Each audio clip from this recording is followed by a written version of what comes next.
Hi guys, we're just going to have a little chat about chapter 3 of your textbook that we were going to talk about in class on the snow day, and we're also going to talk about your midterm and your TED Talks and just some general goals of the class, and we're doing it right here by Sweet Pea.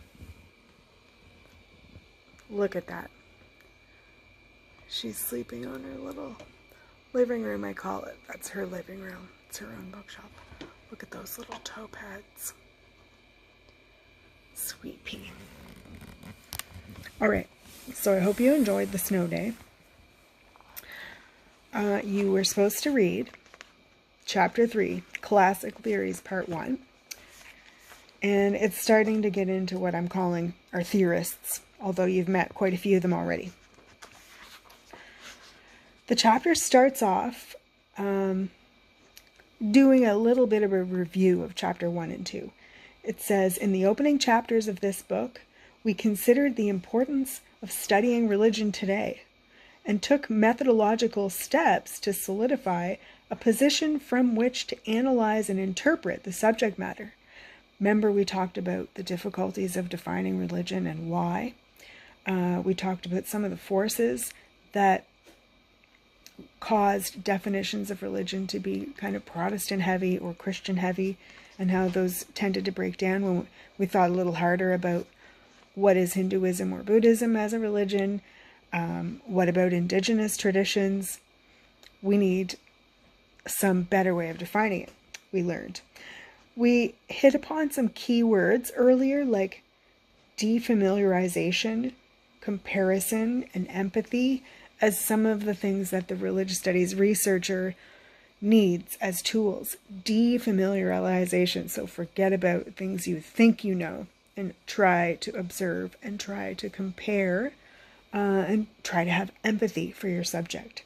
Not be paternalistic and mocking, dismissive, too quick to judge, etc. And we also talked in earlier chapters about some fundamental and controversial issues that face the student and scholar in the field. Those are like topics like emic and etic. Are we supposed to accept the definition of religion from an insider and let them say what it is? Are we supposed to take a neutral outsider stance like a scientist and disagree with the actual practitioner and be like, no, what they're really doing is this? Or does two-eyed seeing come in and we try to like look through all the different ways of looking and just take what's best about each? All those kinds of questions were in previous chapters.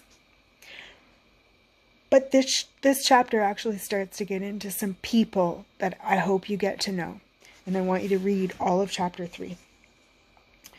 It's teaching about people because they have different approaches. And I want you to have like all of the possible different approaches to religion. Because they're not just useful for religion, they're approaches to anything. Literature, culture, politics, like gender. There's all kinds of ways that different ways of looking at something. A scientific question, for example, is going to yield a little bit different results and help you answer different kinds of questions. So that's all kind of the preamble.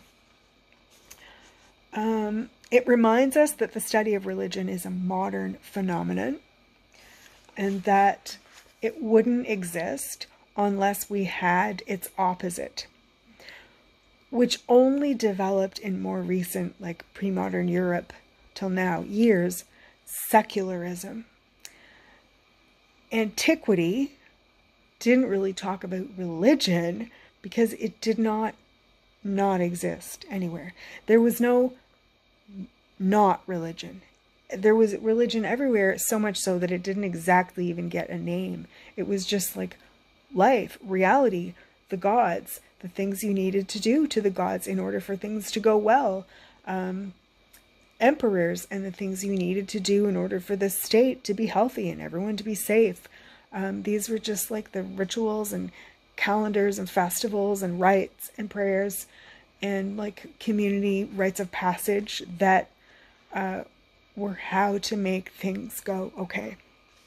They didn't call them like, we're going to go be religious. Oh, you guys are religious? Oh, we're not religious. It was just like everyone's role to perform proper rituals and or sacrifices or eat special foods or whatever it was in the proper time so things would go in the proper way.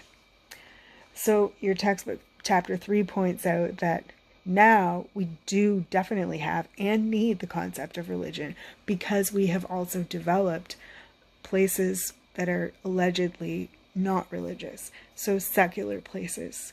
So St. FX University is a secular university publicly funded by a government of a country that does not push a single religion. Therefore, in its classrooms, we are not supposed to teach one religion. We're supposed to teach about religions in a religious studies class, their history, the way sociologists think they work, great thinkers, movements, analyzing their sacred texts and scriptures, comparing them, all of that, but we aren't supposed to convert students into them.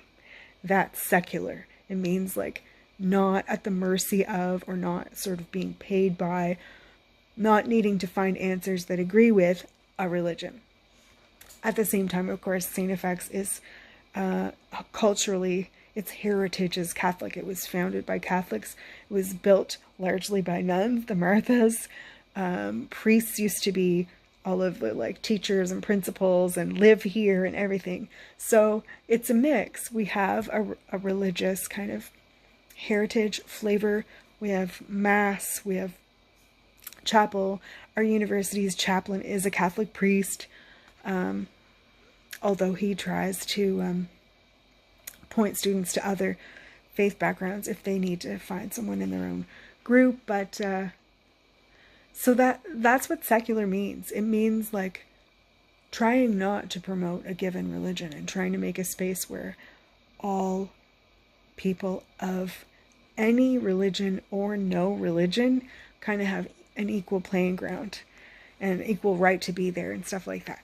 So because we now have the concept of secularism and our societies are quite attached to it as a good, then we therefore need to study religion because it is everything else. And who are some of the people who helped develop these notions and talk about them for the first time? Who does he start with? He starts with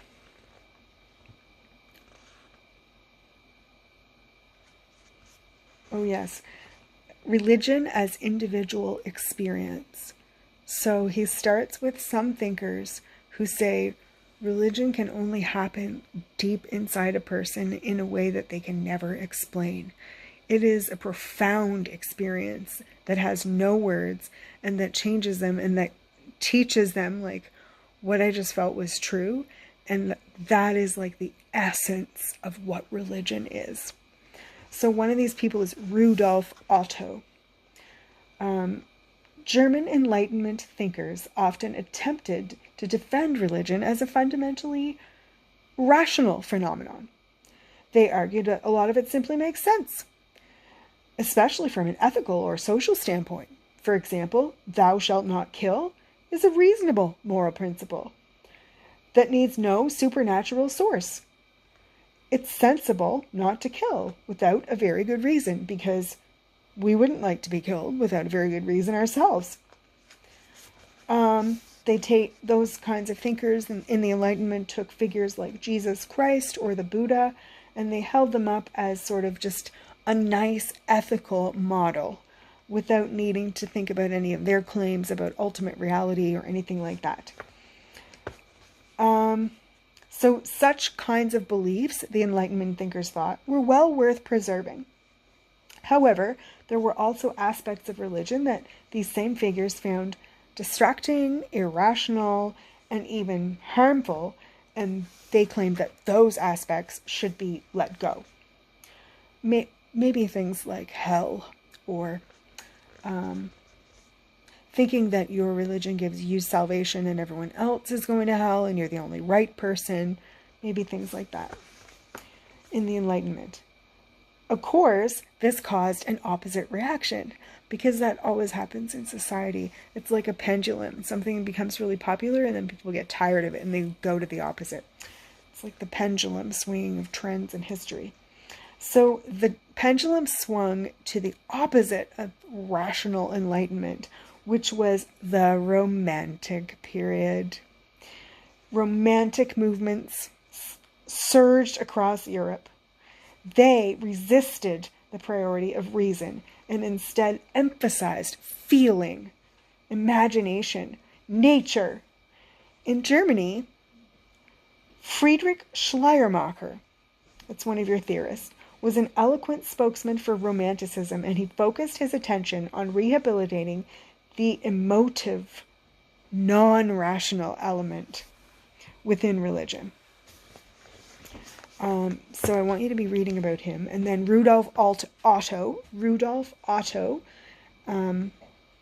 to 1900s, was a German theologian and scholar of comparative religion, and he really picked up on many of Schleiermacher's views in a famous book, Das Heilige, the Holy, and clarified Schleiermacher's approach and developed categories that remain influential.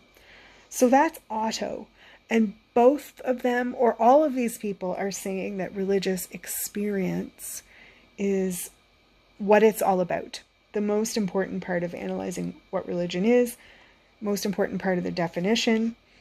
In fact, Otto seems to be saying that if you haven't had a profound religious experience yourself, you probably won't do a good job of studying religion. Sorry. Yes, so lots of talk about the holy. So I want you to read about this. Schleiermacher, Otto. Next up is William James in chapter 3, also 1800s to 1900s. He's an American philosopher and psychologist, and he also emphasized the experiential dimension in his landmark work, The Varieties of Religious Experience.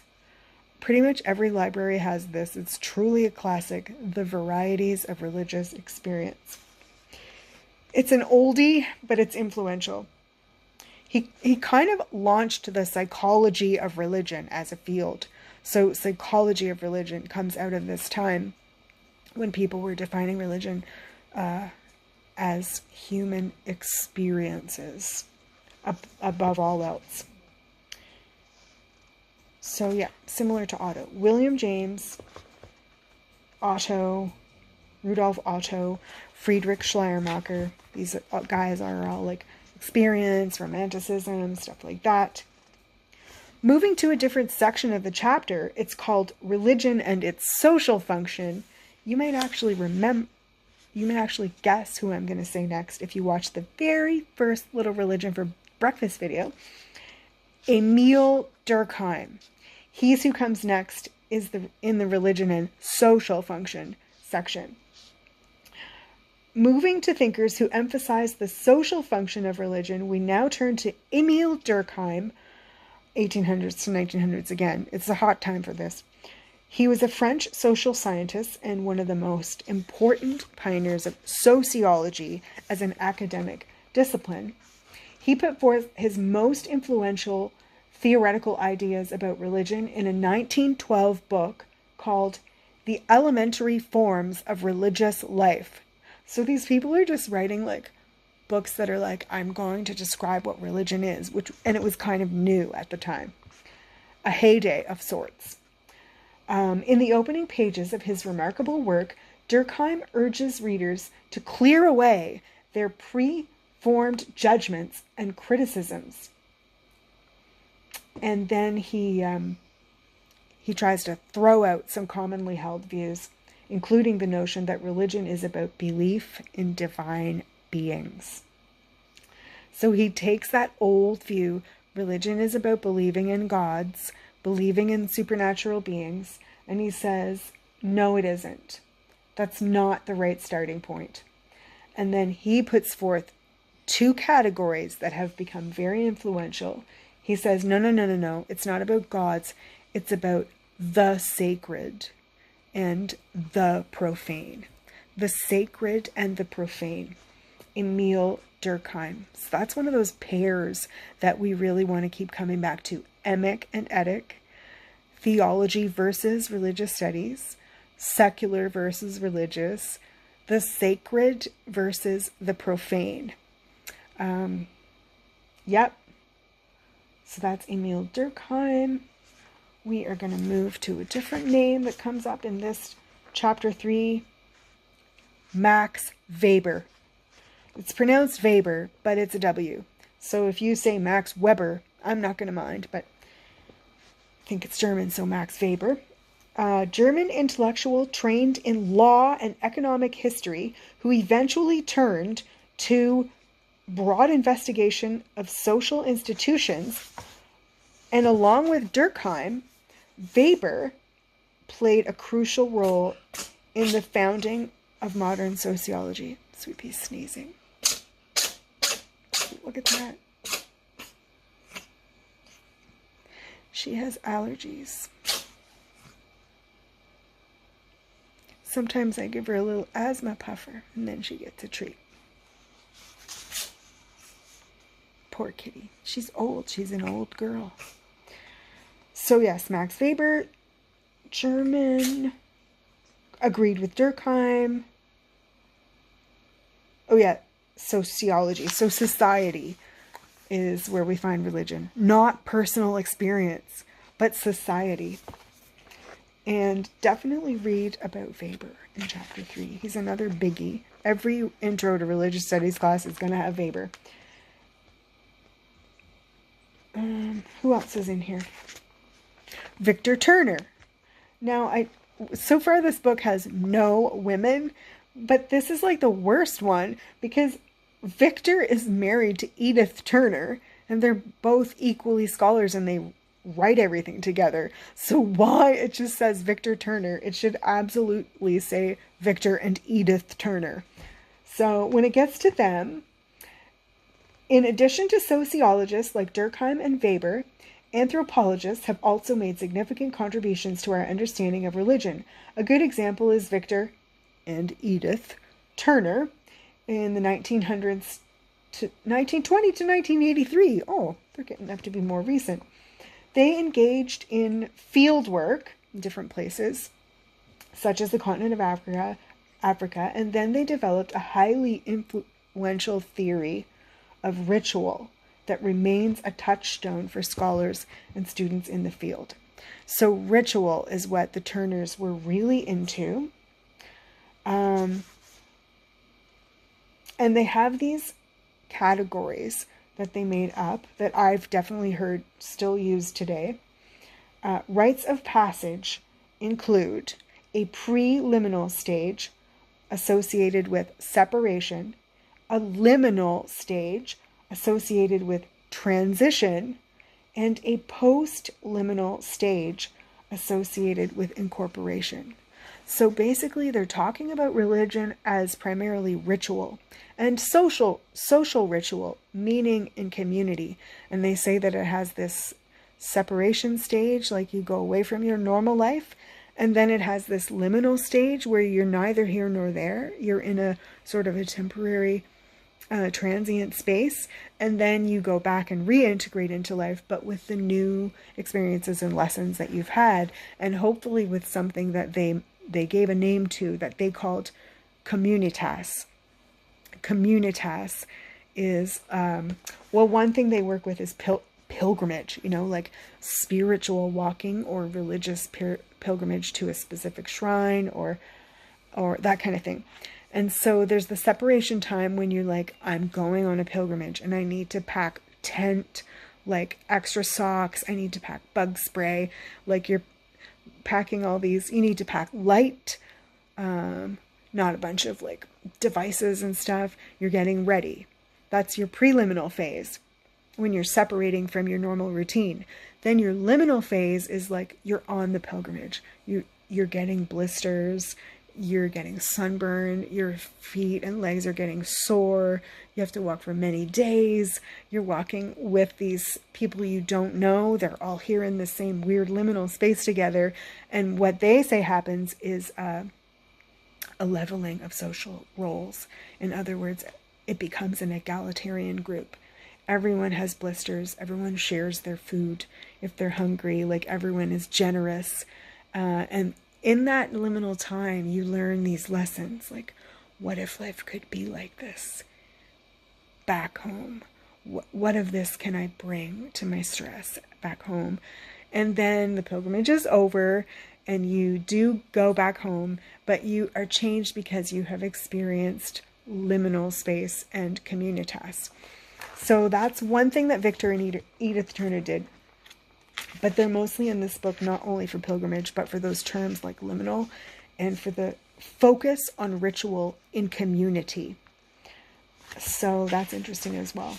So it's funny, this chapter has a mix of whether or not religion is in society or individual.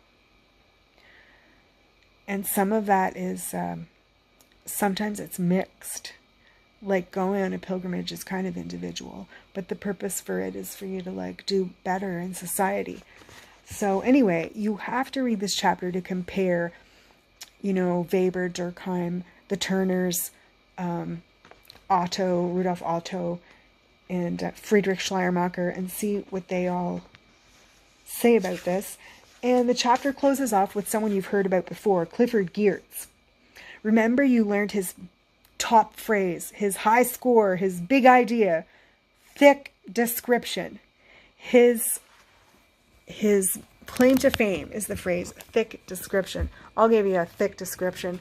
Look at this kitty. Oh my goodness. Look at those chicken toes. Look at the little painting of her and her old friend Columbus. Hey, Sweet Pea? Yeah. This is what it's all about. Whoa. Okay, we're done the chapter. Clifford Geertz made a thick description.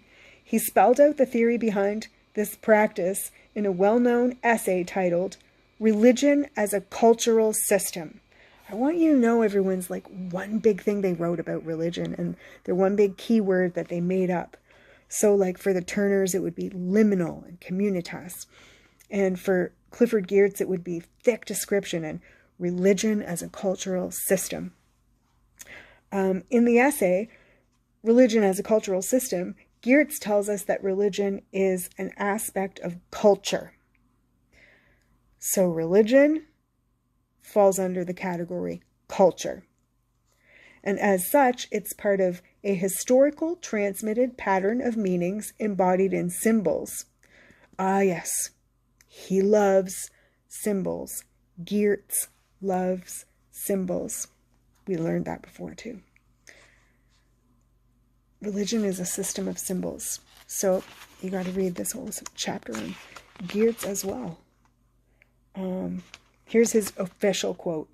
A religion is a system of symbols which acts to establish powerful, pervasive, and long-lasting moods and motivations in men, apparently ladies too, by formulating conception of a general order of existence and clothing these conceptions with such an aura of factuality that the moods and motivations seem uniquely realistic.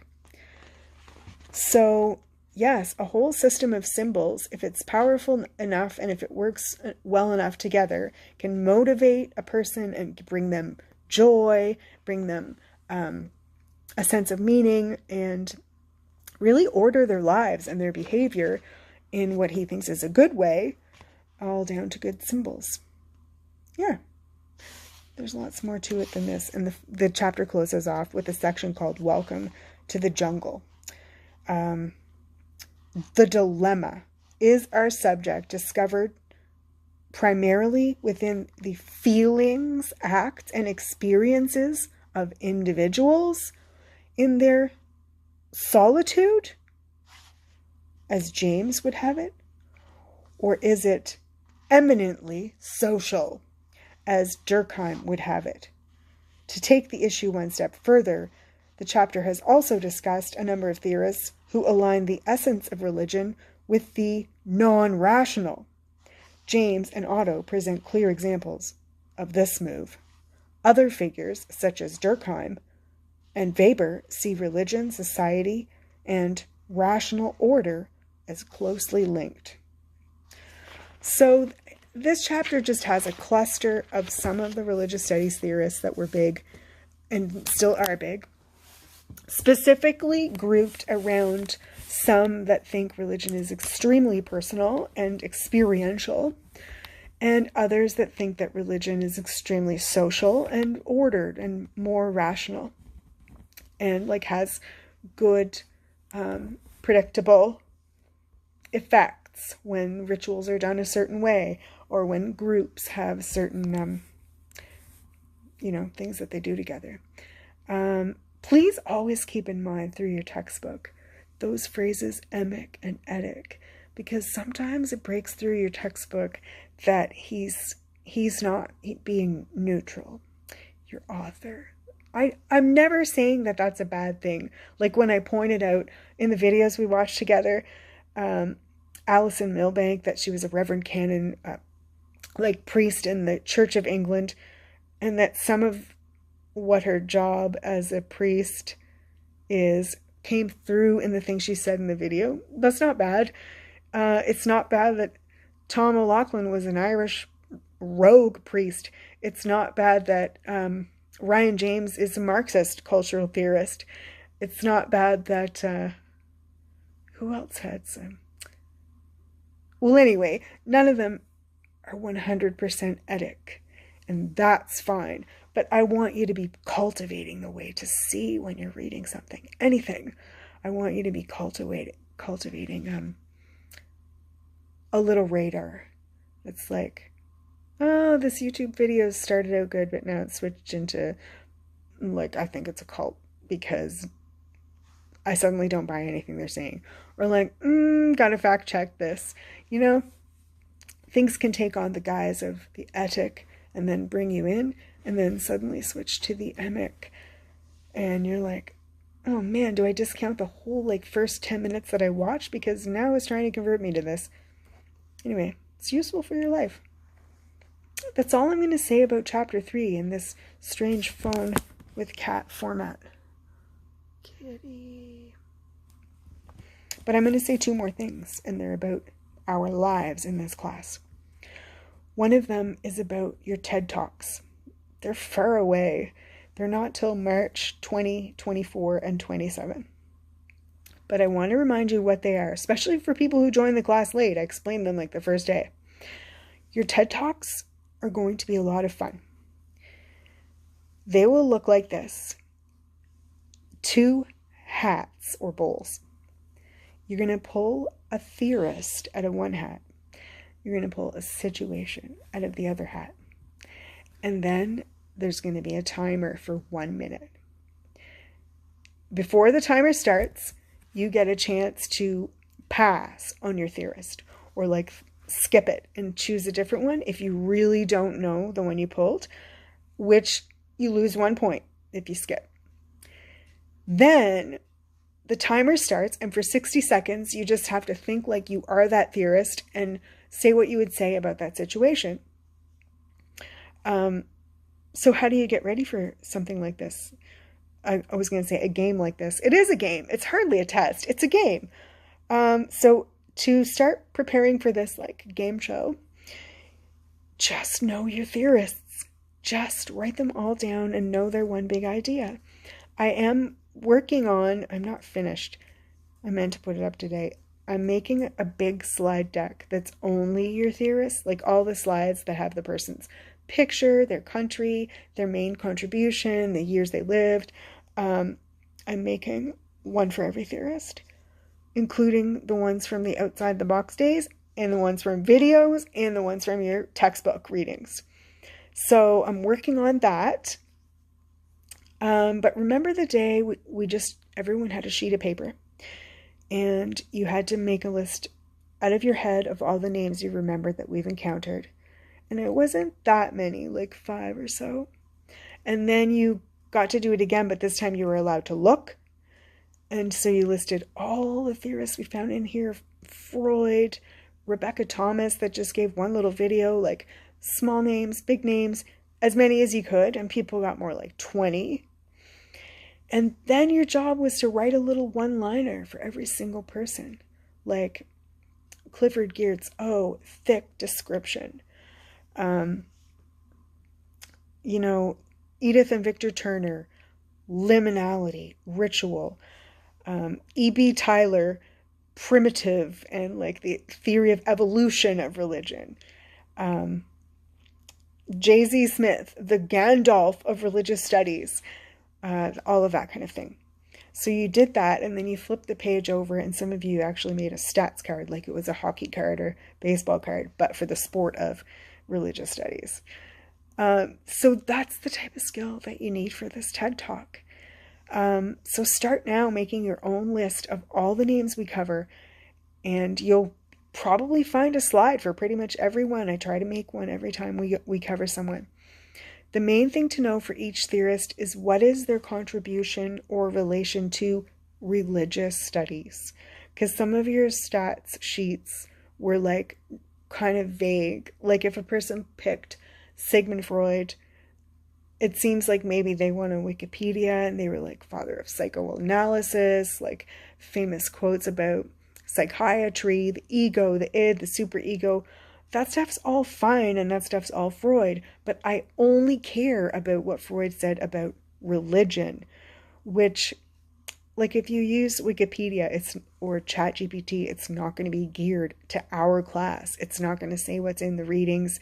It's not going to talk about, you know, that person's relationship to defining religion and to making the field of religious studies. So, for example, for Freud, I don't care about father of psychoanalysis and id and ego and superego and Oedipal complex and any of that. I care that Freud believed religion was a pathology. In other words, it was a disease. Religion was a problem, a psychological problem. Religion was a neurosis. A mature person could heal from the neurosis of religion by growing out of it. That type of thing. That's what Freud has to say on religion. So that's what we're interested for that. So that type of thing. If you know other things about the person, that's great. You can weave them in. But it's a religious studies class, history of how religious studies came to be, defining religion. So that's your focus. So where will the information be? It's going to be in the textbook. It's going to be on the slides. And it's going to be in the little videos I assign. So don't rely on Wikipedia. Don't rely on ChatGPT. Those resources haven't taken our class, and they haven't read our textbook, and they haven't been to my lectures. And so they're going to steer you astray. Just trust yourself and do your readings that we're supposed to be doing together. Now, at the start of term, I promised that I would create an alternative for people who have extreme social anxiety. I have that. Sometimes I have to take a pill for it. I understand.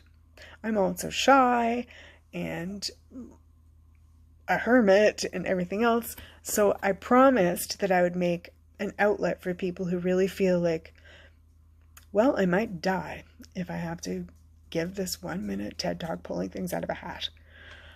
So if you have like total stage fright or like this is going to ruin your life, then I will give you an alternative. But before that, I'm giving you a speech. My speech is that speaking to crowds, giving talks, thinking on your feet, making presentations is a huge part of being on the job market. Like job interviews, job talks, just like networking to find someone who wants to maybe hire you.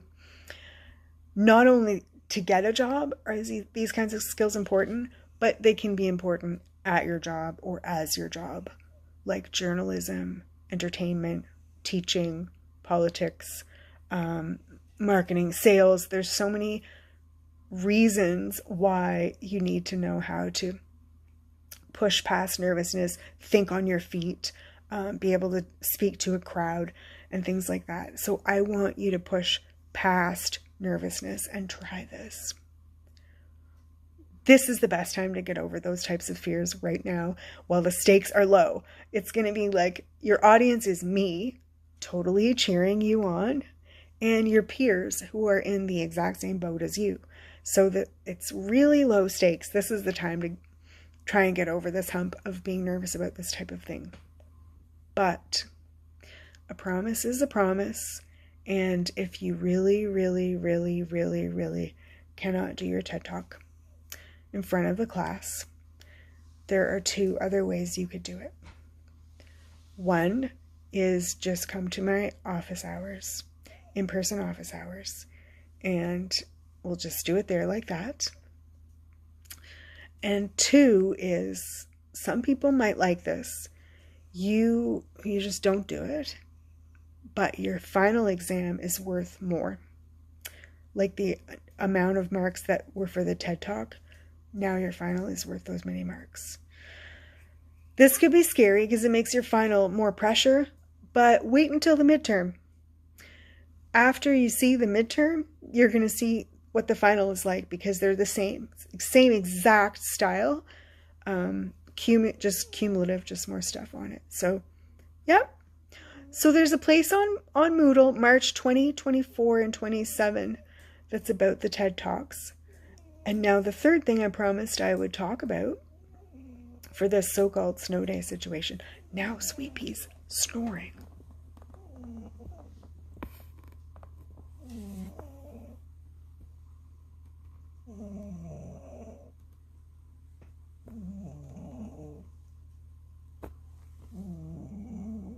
Look at her feet. Who needs slides when we have Sweet Pea? What was the next thing I was supposed to do? TED Talk, Chapter 3, midterm. If you go on Moodle, there's already some study information for your midterm. Your midterm,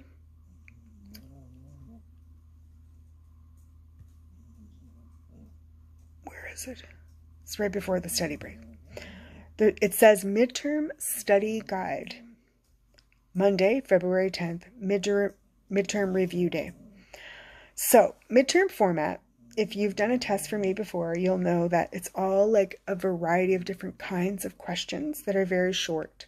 So there should be something for everybody. There's multiple choice, fill in the blank, match, really short answer, picture identification, all kinds of stuff. I find them very fun. They're more like a game. But you have to study. You have to do the readings and you have to study. That's it. So it won't be too long. I don't like people to feel super rushed. And you won't have to bring anything, just writing utensils, whatever kind you like. And keep up with the readings and the slides and you should be fine.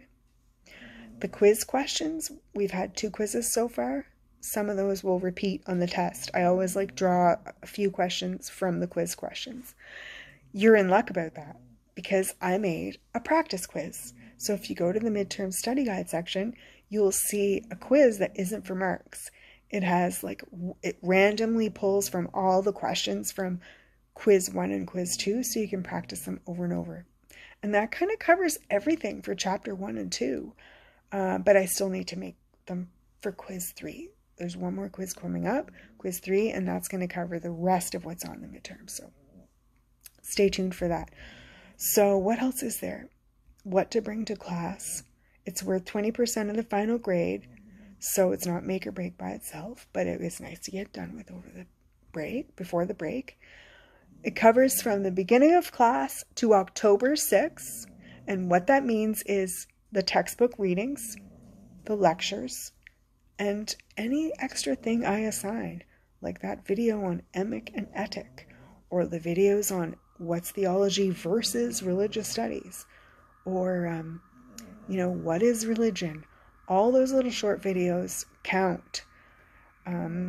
Two-eyed seeing, Elder Marshall explaining what two-eyed seeing is. That fact sheet I gave out, that was a really good explanation of how two-eyed seeing is being used in universities, for example, in healthcare settings. So yeah. Names like E.B. Tyler, Albert Marshall, Emile Durkheim, Clifford Geertz, Edith and Victor Turner. Know everyone's one big idea. Thick description. Compared religion to games. I can't really define it. Two-eyed seeing, whatever it is. Religion as pathology. Yeah. And keep your eye on those key terms. Emic, etic, two-eyed seeing, theology versus religious studies, thick description, that kind of thing. And that's it. That's all I need to say, I think. So, enjoy your weekend. I hope there's some cats in it or other positive animals. If they have to be human, that'll do.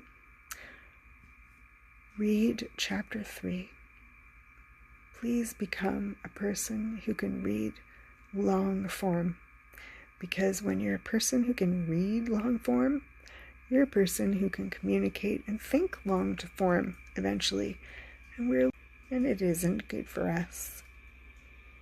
So that's like a sermon. That's when things like, we quieted things down, we went a little bit emic.